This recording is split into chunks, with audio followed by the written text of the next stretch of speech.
What's going on today, guys? Daniel here, Mr. Cuervo Racing. We've been tuning a lot of bikes here lately, from all over Oregon and Washington, getting them ready for the season. Sun's coming out, everybody's getting ready to ride. But in the process, we've ran across some really interesting and unique and as of late, really extremely terrible fuel map that was done on a new dyno jet with tuning link software.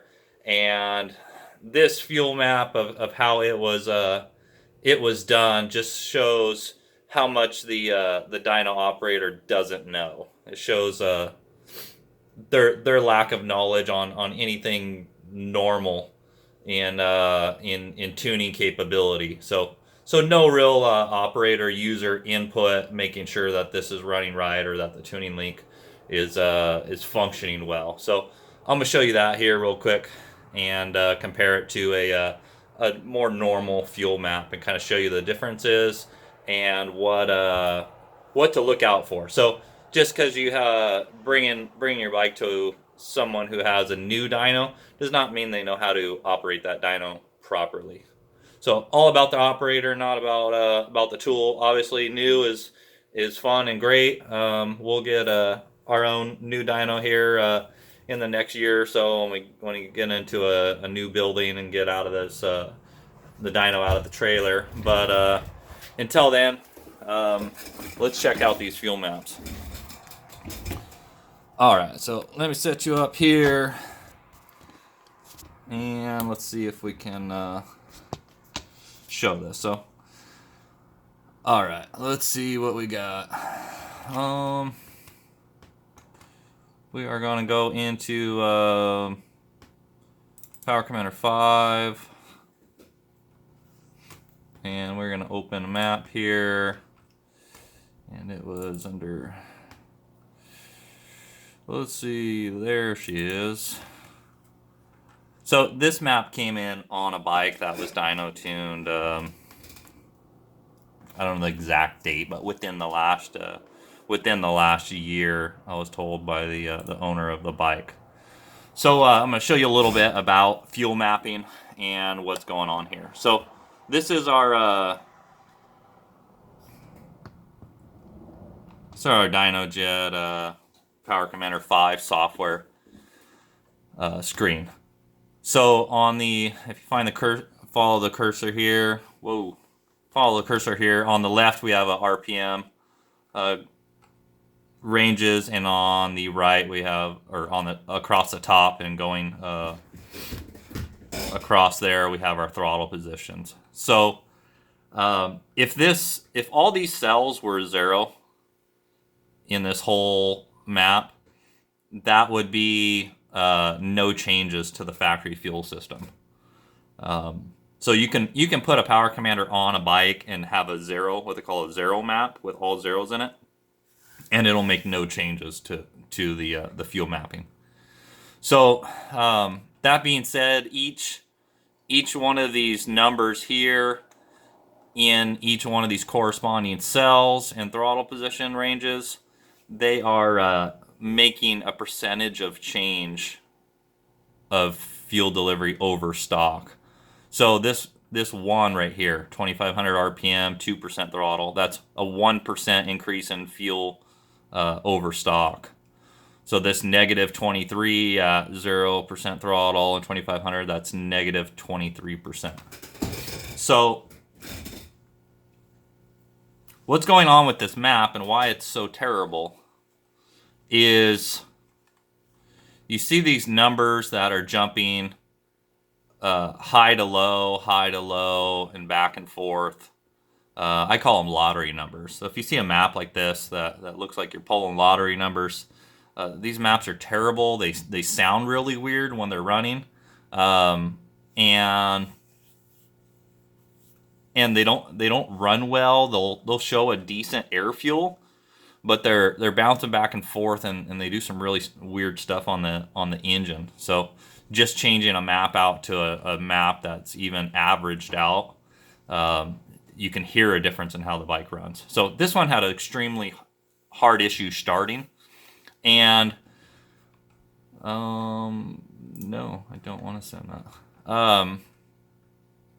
So the issue here is like, this is one of the biggest issues. This number 250. That's 250% change in fuel, and this is at 0% and 0% throttle and at 500 RPM. So while the bike is cranking, this power commander is trying to add 250% more fuel than stock. So there's no reason for this to be at 250. Absolutely no reason for that when the next cell is at -2. So this doesn't make any sense. This just shows the stupidity of the dyno operator to even allow this to happen. You can't trust everything in software, especially at this level. This is not real high-tech software. You can't expect it to do everything for you. So there's some issues. Same with this 26. This is like way out of bounds. So to give you an idea, so if we're shooting for a 13.0 air fuel ratio, and if I change in this idle range, if I change it by 10 digits, if I go up 10 digits right now, so say if I change this -18 up to this -20, if I change these and I add 10 to them, say if I do this and we go up, and now it goes to, it's going to confuse you a little bit probably, but we added 10 numerical values to that. That would change it from 13.0 to 12.0, which goes from running crisp to running really rich. So just 10 number digits in change makes a fairly big difference to go within realm to kind of out of bounds for the tune-up. So these numbers being like this one here, this is a positive 23, and then in the next cell you have -25.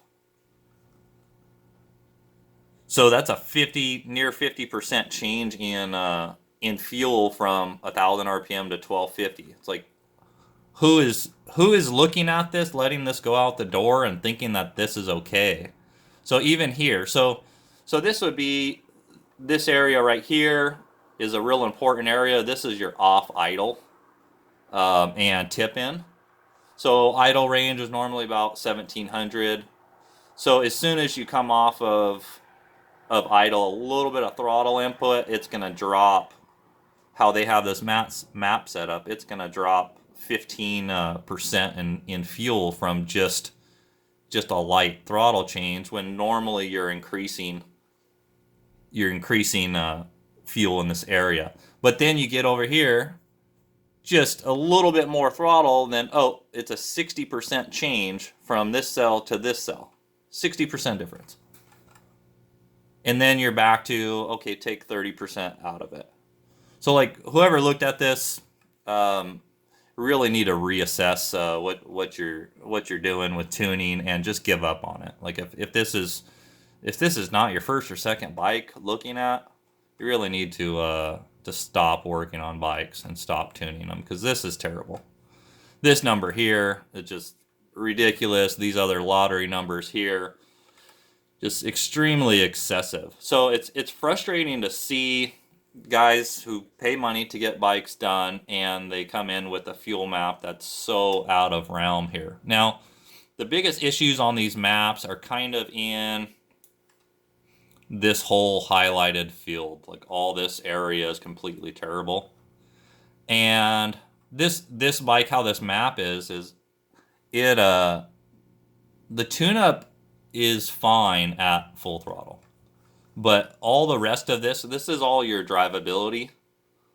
And this, even though full throttle is extremely important, this area is more important. A bike is worthless if it doesn't start, or if it's flooding an idle, or if it's fouling a plug out, or kicking back, or causing problems that will ultimately damage the engine from this poor fuel map. So So if you go out there, but then, so you come over here in the 100% throttle column, and you'll see, so we're at full throttle, and the RPM ranges is increasing as we scroll down on this sheet.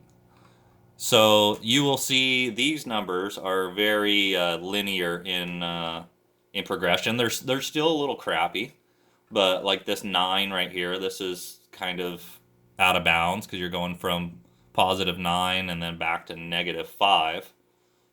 That just what I call yo-yoing. So the auto-tune will do this, and guys running auto-tune need to pay attention to this and go through an average or map. So basically what the software saw was like it pulled a little bit of fuel out right here, and it said, oh crap, we're too lean, so they added a bunch of fuel back in here, and then as RPM is still increasing, they're like, oh crap, now we're too rich, and we took a bunch out on this cell, now we're too lean, so it's just yo-yoing up and down, back and forth, and it never stabilizes.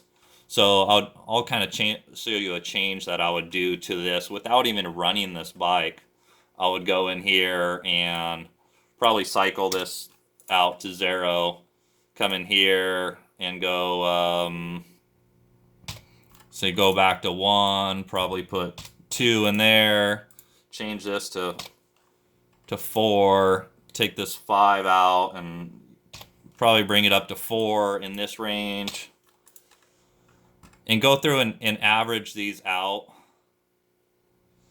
So sometimes they sweep. Sometimes you don't have always a straight progression. So like we get back here, like in this is normally would be a area where they like to have a little less fuel sometimes, depending on the head. But we're not going to see, we're going to average these out and not going to see as big of a change here. So we'd probably go, -3 range and even out these and average these numbers out. So like this transition here, +4 and then -4. So obviously it wasn't seeing something quite well there. And this looks, that would probably be in the -9 range. So kind of smooth out these whole transitions of fuel delivery. And if you do that, even though the air fuel won't necessarily change on the graph after doing a pull, because it is running through those RPM ranges really quick, but you'll see more power and smoother power delivery and less issues of failure on an engine. So this is the issue we've seen there. Ignition side was this is excessive too. This was another issue with this bike and what is done wrong. So same thing here. This is on the ignition side. Throttle position across the top, RPM on the left. So what they did is added timing in this whole range from 60, 80, 100% throttle. Every bike that I've ever tuned on with the Power Commander 5 will never see this necessity of timing in it. In the let me word that better. So each cell here is supposed to be 1 degree of timing change. So 0 is stock, and 5 would be 5 degrees more timing. So they added up to 5 degrees of timing from 7,000 to 9,500 RPM range. And every bike that I've ever seen, like the max of 3 degrees additional, most of them go in the negative. So I can tell what they did here and why is they're trying to mimic one of two things. They're trying to mimic the old timing map, what like the Dynatech programmer, how you'd program those, And you could tell they just went through here and said, okay, 3 degrees, add 3 there. We're gonna go up to 4. We're gonna go up to 5, without really caring or making a change in a manner. See how this is 5,000 RPM. This is 7,000 RPM. So they're just taking this first section's 1,500 RPM spread, 2,000 and then 2,000. Like, it's not cut and dry like that. There's no reason to see a map staggered like that. So also another issue there is some guys will dyno a bike in 5th gear where the Raptor 700 has a 5th gear speed limiter on it. And with that speed limiter, it starts pulling timing about 6,500 RPM, about here. So when you see a big increase in timing here, and if you have your bike tuned somewhere, you want to make sure that either it's getting bypassed or that the MSD blasters don't have this issue. But the 15 and up bikes, you got to watch out for this, as well as other ones. But the 15 and up, they're all on power commanders. But when you see an increase, especially this high, it tells me that either one, they're cloning off of what they wanted on a Dynatech without actually making polls and seeing if the power changed, or they were compensating for the 5th gear speed limiter, adding a bunch of timing back in to make the horsepower go up. So the problem with doing that is if you do in 5th gear, it'll be fine when the ECU is pulling timing out from seeing that speed sensor and pulling timing out. It's fine. It'll make power. It's great. But in 2nd, 3rd, and 4th gear, it has way too much timing. So if you dyno this bike normally and it is on, say it comes in, makes best power at -2 degrees in these ranges, in 4th gear without the speed limiter, without the speed sensor being active, and then in 5th gear they're looking for power and they add 5. That means in 4th gear that it has 7 degrees too much timing, which is has the capability of producing detonation and engine damage from it. So I'm gonna open another fuel map here. Let's see.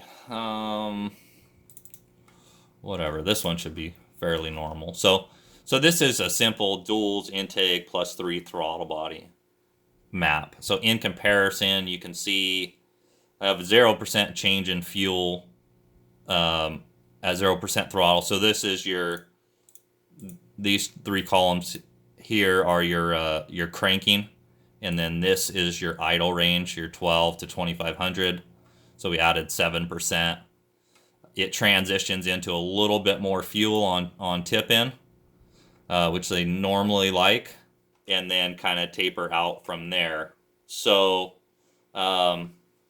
real fine linear progression, some up and down changes, but very small changes between. And if there's an area like this area here that wanted a good amount of fuel, well, it comes into fuel. You see how from in this whole pocket is all somewhat higher numbers, even out to here. Well, it comes into fuel and it needs fuel in a whole window.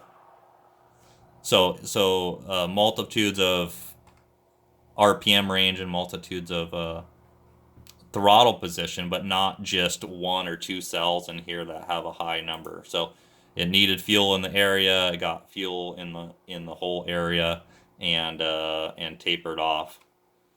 So this is just a random map I pulled up. I don't know when we tuned this or did this, but you can see all these numbers are all very small changes throughout as the RPM increases.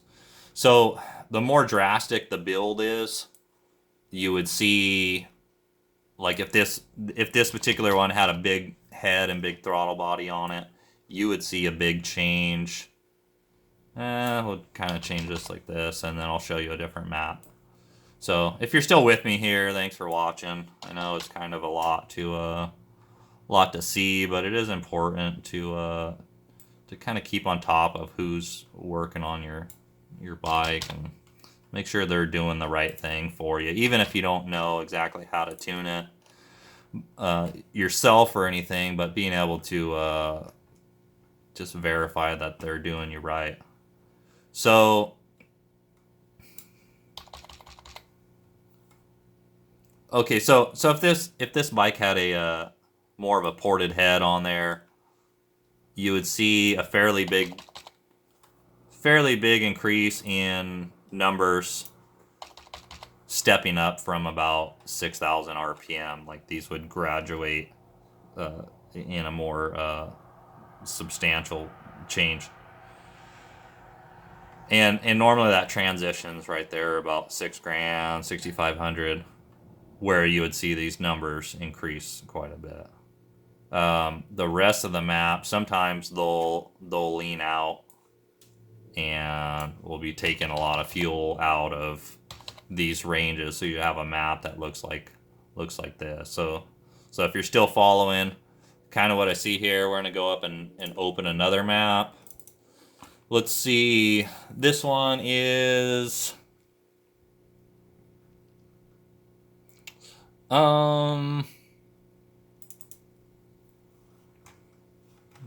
that's not a good example. Let's see. This map, we'll go to, let's try this 734 map. Okay, so this is a good comparison of what I was talking about. So fuel's dropping down. This is for a different injector size, but you can see the progression from low RPM, low throttle position to high RPM, high throttle position. This spread becomes a lot greater as you get a big head on something. So it's a 47% spread from low range up to high full throttle, high RPM range. That is normal to see in these ranges here. As you get into bigger injectors, you end up pulling fuel out of these ranges to compensate. But main difference is big head, big change in fuel from low to high. So that's it for today. Kind of keep an eye if you're running Autotune. Go through and average those cells.